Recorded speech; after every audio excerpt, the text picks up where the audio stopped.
Hello friends, hello guys.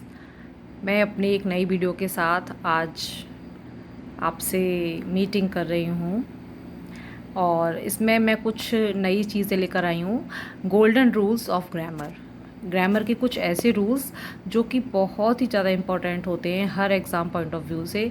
तो please watch this video till the end subscribe my channel. And यदि आपको video अच्छा लगता है तो आप इसको लाइक भी करिएगा और चैनल को सब्सक्राइब करिएगा।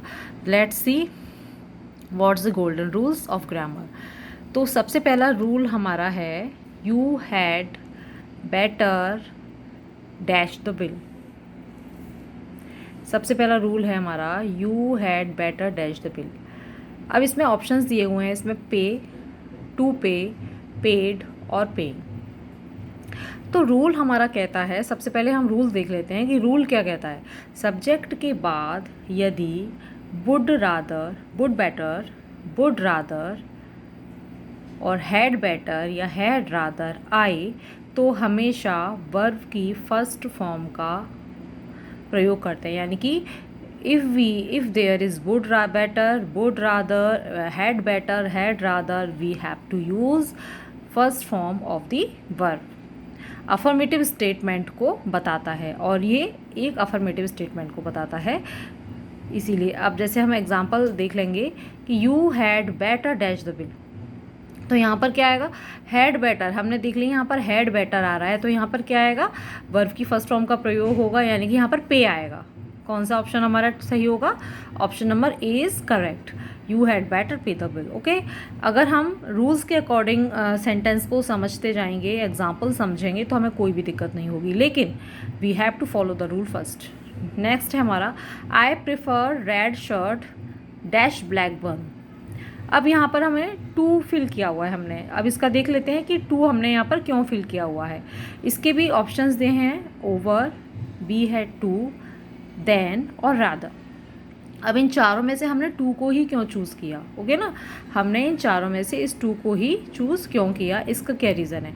जब भी सेंटेंस में प्रेफर आ जाता है तो हमें कोई भी दोनों में से दो चीज़ें चूज़ करनी होती हैं, रेड शर्ट और ब्लैक वन। तो हमारी जब चॉइस की बात आती है, यदि सेंटेंस में नाउन दिया होता है, जैसे कि हमारा रेड दी हुई है, रेड शर्ट, तो नाउन क्या है? शर्ट है हमारा। और जब हम दूसरे के साथ कंपेयर करते हैं उसे, तो हमारा कंपैरिजन के लिए टू आता है हमेशा। ओके, रिमेंबर दिस गाइज कि टू कब आता है? जब हमारी दो नाउन दी होती हैं सेंटेंस में। यहाँ पर शर्ट दी हुई है और दूसरा हमारा ब्लैक वन, यानी कि जो ये ब्लैक वन है ये भी एक नाउन का ही काम कर रहा है। यहाँ पर दूसरी जो चीज़ है वो भी हमारी कंपैरिजन हो रही है रेड शर्ट की, या फिर आप रेड शर्ट पसंद करते हो या फिर ब्लैक शर्ट पसंद करते हो, ठीक है, इसीलिए यहाँ पर टू आया है। तो और एक और चीज़ है यहाँ पर, वर्ब की फर्स्ट फॉर्म। वैसे तो वर्ब की फर्स्ट फॉर्म के साथ टू आता है तो उसको हम इन्फिनेटिव बोलते हैं, और ये जब हम लगाते हैं तो हम इम्प्लीमेंट और एक्यूरेसी के लिए लगाते हैं, ये ध्यान रखना, इम्प्लीमेंट और एक्यूरेसी के लिए लगाते हैं। इसमें दूसरा ऑप्शन देख लीजिए, दूसरा एग्जांपल देख लीजिए, Neha prefers to study rather than sleep. एक मिनट पार्डन।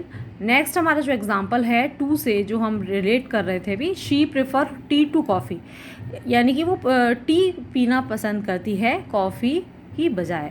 तो यहाँ पर दो नाउन है, समझ आया ना, टी और कॉफ़ी दो नाउन है। अब दोनों में कंपेयर चूजन करना है उसे, हमें एक चीज़ चॉइस करनी है कि हमें टी पसंद है या कॉफ़ी पसंद है, तो यहाँ पर हमने टू का यूज़ करा।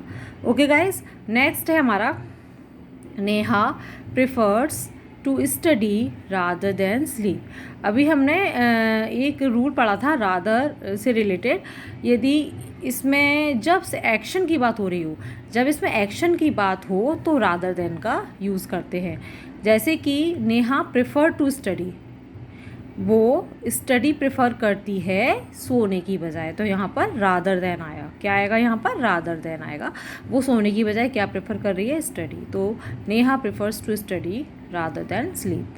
तो यहाँ पर दूसरा जो है हमारा, जब एक्शन की बात हो तो हम रादर देन का यूज़ करते हैं। जो क्रिया, एक बात मोस्ट इम्पोर्टेंट याद रखना यहाँ पर, जो क्रिया बिना टू की होती है उसे बार इन्फिनेटिव बोलते हैं, जो क्रिया बिना टू की होती है। लेकिन ध्यान रखिएगा, जैसे हमने ऊपर इसमें हमने टू लगाया था इसमें, तो यहाँ पर तो दो नाउन की कंपैरिजन हुआ रहा था, दो नाउन में से किसी को हम चूज़ कर रहे थे।